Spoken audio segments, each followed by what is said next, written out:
présentation Ousmane Dao. Mesdames et messieurs, bonjour à la une de cette session d'information. Journalisme et intelligence artificielle, risques et opportunités au Mali. C'était le thème d'une table ronde hier à l'occasion de la Journée internationale de la liberté de la presse. Est-ce que ces deux sont compatibles? Mariam Konaté nous en dira un peu plus. Pendant la période de la saison des pluies, il n'est pas rare de voir par-ci par-là à Bamako des immeubles qui s'effondrent. La faute à qui? Aux architectes, aux maçons ou même bien souvent aux propriétaires? La réponse sera avec Tanavet Sangari. Dans notre dossier culture de ce mardi, nous allons partir très loin de Bamako pour vous dire comment le Mali est riche dans sa culture avec une chanson très célèbre. Je ne vous en dis pas plus. Restez avec nous. Mamoutou Dante nous fera découvrir cette chanson du terroir de Caille. La page internationale sera l'affaire de Aïssata Yanogo. Elle va nous emmener en Côte d'Ivoire où la coalition d'opposition CAP-CI appelle le gouvernement à un scrutin transparent et inclusif. Pour cela, prône le dialogue. Pendant ce temps au Gabon, le tout nouveau président Brice Clotaire Oligui Nguema nomme son gouvernement et son vice-premier ministre. Et puis demain, le monde catholique a les yeux rivés sur le Vatican, notamment vers la chapelle Sixtine pour l'élection du tout nouveau pape. Les 133 cardinaux rentreront en conclave demain. Voilà pour le sommaire dans un instant. Les détails. Mardi 6 mai 2025, mesdames et messieurs, bonjour. Merci d'avoir la chaîne 2 pour vous informer et bienvenue dans ce journal. Je le disais, journalisme et intelligence artificielle, risques et opportunités au Mali était le thème d'une table ronde hier à la Maison de la Presse. Cette rencontre a réuni les journalistes évidemment, les experts en technologie et acteurs du secteur des médias avec une initiative de l'Alliance des professionnels de la presse écrite du Mali.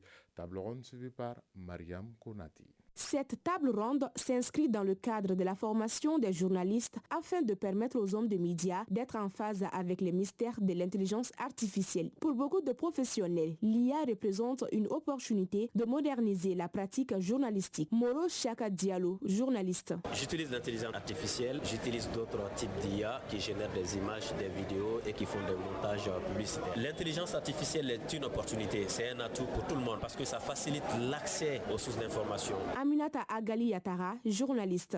Oui, je l'utilise, mais de façon ponctuelle, on va dire. Souvent dans certaines circonstances, par exemple dans le cadre du journalisme d'investigation. Donc on fait souvent appel à quelques outils de l'IA pour pouvoir camoufler des voix, mais tout en gardant le contenu du message réel. Non utilisatrice de l'IA, Alimatou Yatara, journaliste, estime que l'IA a surtout des inconvénients. Vu les exigences du média dans lequel je travaille, c'est de faire très attention à cela, parce que l'intelligence artificielle peut nous aider, mais il peut également regresser la connaissance du journaliste. La tenue de cette table ronde vise un objectif clair, selon Dado Kamara, présidente de l'Alliance des professionnels de la presse écrite du Mali. C'est de lutter contre les risques de l'intelligence artificielle. Les réseaux sociaux ont beaucoup impacté sur le travail des journalistes. Donc nos attentes, c'est d'abord connaître les risques et les opportunités pour ne pas vraiment tomber dans les pièges. Aujourd'hui, on peut trouver beaucoup d'articles en ligne rédigés par l'intelligence artificielle. Donc ça peut vraiment impacter sur notre travail de tous les jours. Entre innovation et prudence, les professionnels des médias maliens cherchent à trouver l'équilibre dans les transitions numériques. Il est donc important de rester vigilant dans l'utilisation de l'intelligence artificielle qui s'intègre de plus en plus dans le quotidien des professionnels. Oui, Mariam Konati, c'est cet équilibre qui est très difficile à trouver, ce qui est de la construction à Bamako pendant notamment la saison des pluies. Il n'est pas rare, très souvent, de constater par-ci par-là des effondrements d'immeubles. Alors, ces effondrements d'immeubles sont principalement liés au non-respect, très souvent, des normes de construction pour certaines habitations et voire des immeubles. Alors, est-ce les normes ou est-ce les maçons ou les architectes? Tanavet Sangari est allé sur le terrain pour voir pour nous. Le 24 juillet 2024 est une date inoubliable pour la famille Maïga. Alors qu'elle s'apprêtait à passer une journée normale comme d'habitude, un vent violent a soufflé, causant de nombreux dégâts à l'extérieur de la maison. Les bourrasques ont fragilisé les structures et soulevé les tuiles, exposant ainsi la toiture aux infiltrations d'eau. Bref, leur maison s'est effondrée et ils ont été obligés de déménager de Yirimajo à Sirakoro. Suleiman Maïga, chef de la famille. Notre maison était construite sur un cours d'eau. On a été confronté à beaucoup de problèmes. Après investigation, il s'est avéré que le propriétaire n'avait pas respecté les normes édictées par la loi. Pour des raisons de sécurité, le propriétaire d'un bâtiment doit tout d'abord avoir une autorisation de construire délivrée par la Direction nationale de l'urbanisme et de l'habitat. Abdoulaye Deyoko, urbaniste. Le propriétaire du terrain introduit au secrétariat général de la mairie un dossier comprenant une demande timbrée adressée au maire contre un reçu. Maintenant, la demande comprend le lieu d'implantation des travaux de construction, les zones traversées par les voies et les réseaux, la nature, la destination et la description de l'ouvrage. Des règles que Oumouberté n'a pas respectées aussi, mais assume sa faute.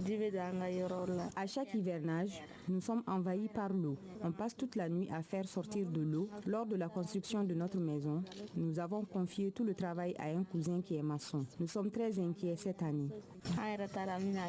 Yaya Djara, maçon. Nous travaillons avec le plan que nous donne l'ingénieur. Cela nous permettra de mieux concevoir les éléments servant à bien construire ou à décorer un bâtiment.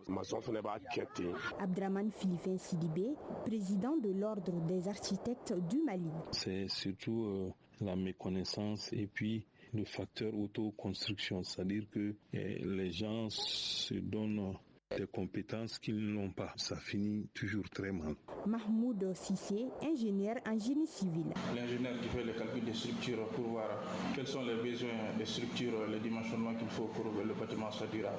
Donc après ça, on passe à la troisième étape qui est la réalisation. Pour ne pas être confronté au même problème que la famille Maïga, Moussa Diakité, entrepreneur, fait appel au maître d'œuvre afin que son bâtiment soit de qualité. J'aimerais vraiment être en sécurité avec ma famille. À Bamako, les bâtiments poussent comme des champignons. Rappelons que les Bamakois ont en mémoire l'effondrement d'un immeuble à Bamako-Koura en 2012, auquel le propriétaire voulait ajouter plusieurs étages.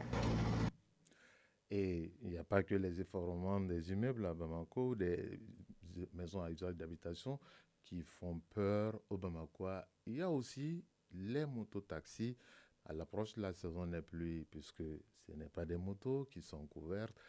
Alors, les nombreux clients, souvent, peinent à prendre ces mototaxis, alors que ces engins qui sont d'une importance capitale dans la circulation de Bamako pour faciliter le déplacement, ces propriétaires se frottent les deux mains. Mais à l'approche de la saison des pluies, comment ils feront? Élément de réponse avec Mariam Dao.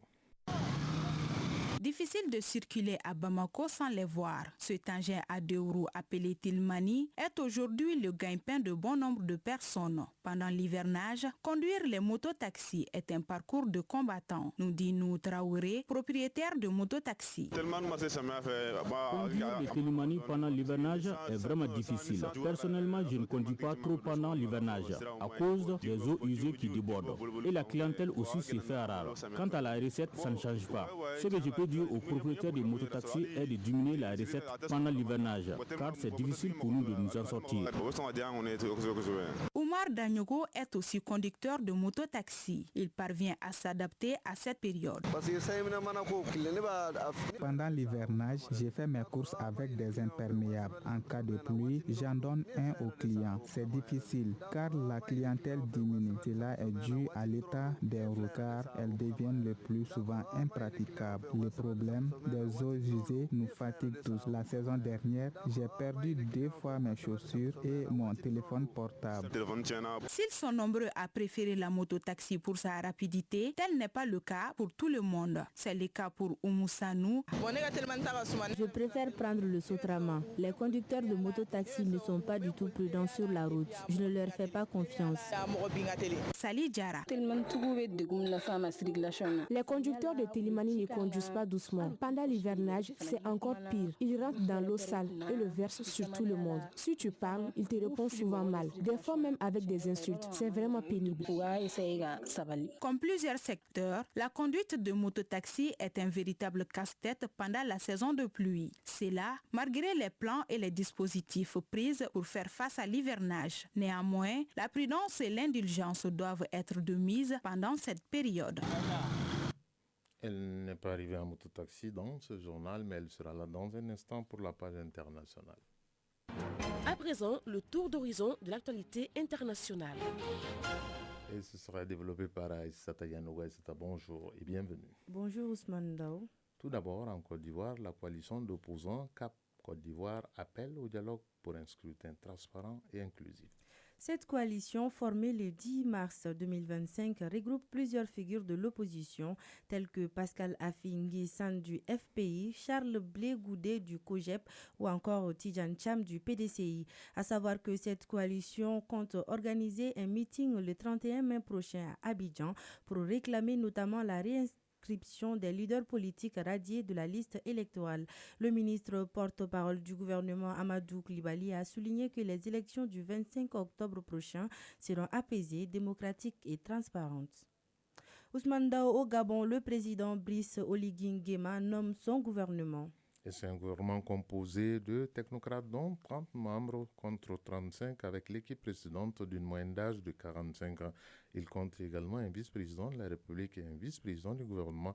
Quant au poste du Premier ministre, il n'existe plus dans la nouvelle constitution gabonaise et c'est le président du Gabon, Brice Oligui, Clotaire Oligui Nguema, qui a annoncé cette liste. On va prendre la direction du Nigeria où la fermeture des camps de déplacés de Maïdougouri se poursuit. Le gouverneur de l'État de Borno, Babagana Zulum, a indiqué que le camp de Mouna serait définitivement fermé dans les prochaines semaines. Depuis 2021, le gouverneur de l'État de Borno s'est donné pour objectif de fermer tous les camps de déplacés officiels de la ville de Maïdougouri, qui concentraient plus de 80% de près de 2 millions de déplacés du conflit qui oppose l'armée nigérienne à Boko Haram. Le gouvernement régional estime que 2,7 milliards de dollars seront nécessaires pour assurer la réinstallation complète de tous les déplacés des camps officiels de Maïdougouri dans les 3 prochaines années dans le cadre de cette stratégie de l'État de Borno. Les cardinaux rentrent demain en conclave pour élire le prochain pape Ousmane Dao. Et c'est à partir de 14h30, le conclave qui signifie fermé à clé, devant désigner le successeur du pape François débutera dans le plus grand secret sous la chapelle Sixtine. Coupés de tout et du monde, les 133 cardinaux vont désigner le futur pape. Ils ne ressortiront qu'une fois le pape élu. Déjà hier, tous les cardinaux devant assister au déroulement du conclave ont prêté serment dans la chapelle Pauline du palais apostolique de garder le secret parmi les papabilés, c'est-à-dire ceux qui sont favoris pour être papes en lieu et place de François, le Ghanéen Peter Turkson, le Guinéen Sarah, l'Italien Pietro Parolin, le Philippin Luis Antonio Tagle et le Français Jean-Marc Aveline. Une fois en conclave, Aïssata Yanogo, tous les soirs, le monde attendra la fumée qui s'échappera du cheminée de la chapelle Sixtine si elle est noire. Ça veut dire qu'on n'a pas le nom du pape. Et si elle est blanche, elle sera accompagnée de la célèbre phrase latine « Habemus Papam », c'est-à-dire « Je vous annonce avec grande joie que nous avons un pape ». Et nous, on va parler de culture dans ce journal après la page internationale avec une chanson très très célèbre dans le répertoire kaïsien, plus précisément du côté de Kenyeba. Et cette chanson, c'est quoi? Mamoutou Dante pour plus de détails. Culture. Toutes nos cultures sur la chaîne 2. Folklore du terroir relevant de la première région, la chanson sous diminutif du nom Sununkun pour d'autres, Sunu Maye en malinké, qui veut dire Sununkun n'est pas présente, a été un véritable facteur de paix et de cohésion sociale dans les temps.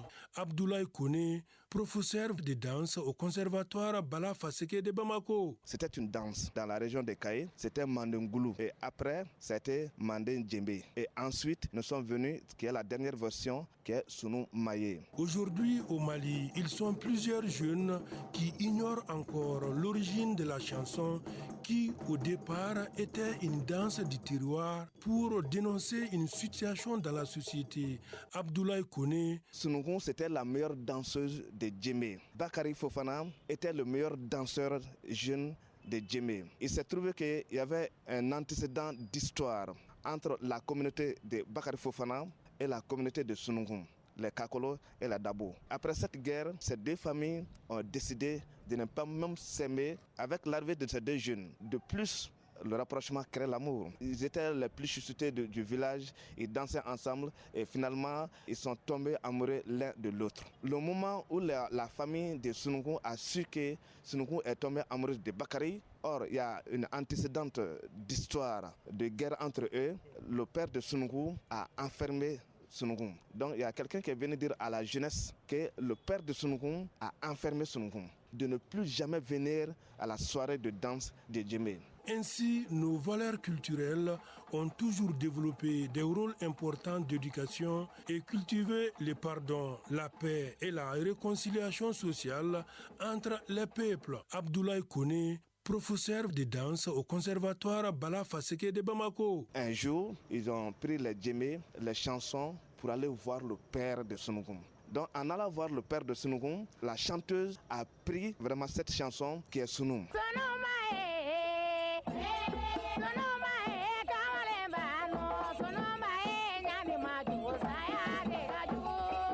On ne voit pas Sunugun. Si ce n'est pas la mort, toute autre question sur Sunugun peut être réglée. C'est ce que ça veut dire. C'est comme ça, le chef de village s'est ajouté à eux. Ils sont allés voir le père de Sunugun. Le père a accepté. Et ce jour-là, le père a fait sortir Sunugun et donné ça au chef de village ainsi que toute la jeunesse du village. Donc ça a été un facteur de paix et de cohésion sociale entre les deux communautés. Plusieurs années après la version de l'orchestre Sozi de Djamou, la chanson Sunu a inspiré plus d'un dans le répertoire malien. C'est le cas de Massamou Wele Diallo, professeur de musique, qui a chanté une nouvelle version en 1968. Il ne s'appelle pas Sunu, mais qui s'approche à Sunu, qui s'appelle Sulumba. Sulumba, c'est le nom d'une femme que j'ai imaginée. C'était une sorte d'adieu à la femme là. L'inviter à venir avec elle au Mali où se séparer. Sulumba, Jamala, Yelala, Yela. Sulumba, Nebe, Tagamali, Dela. Sulumba, je t'aime bien, mais je retourne à mon pays. La culture a été toujours un puissant moyen de réunir les peuples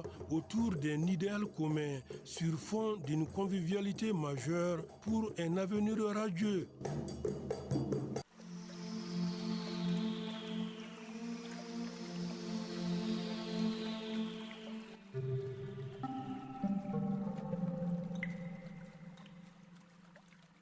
Dans ce journal, actuellement, le thermomètre affiche 37 degrés.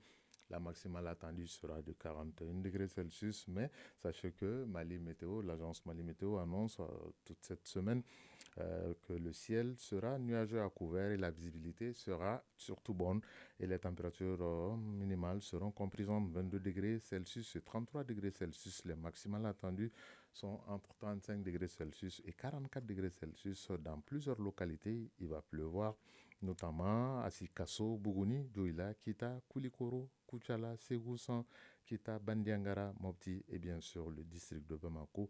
Restez donc attentifs au bulletin météorologique, comme je sais que vous serez attentifs juste derrière moi aux nouvelles sportives avec Awa Kamisoko et Bourema Diallo pour toute l'actualité sportive sur la chaîne 2. C'est la fin de cette session d'information que j'ai eu le plaisir de vous présenter avec à la mise en onde Diala Samake, Fatoumata Diallo, coordination Sirou Traoré, Nyanya Alou Traoré, mise en ligne c'est Badi Touré et le prochain rendez-vous avec l'actualité c'est à 18h.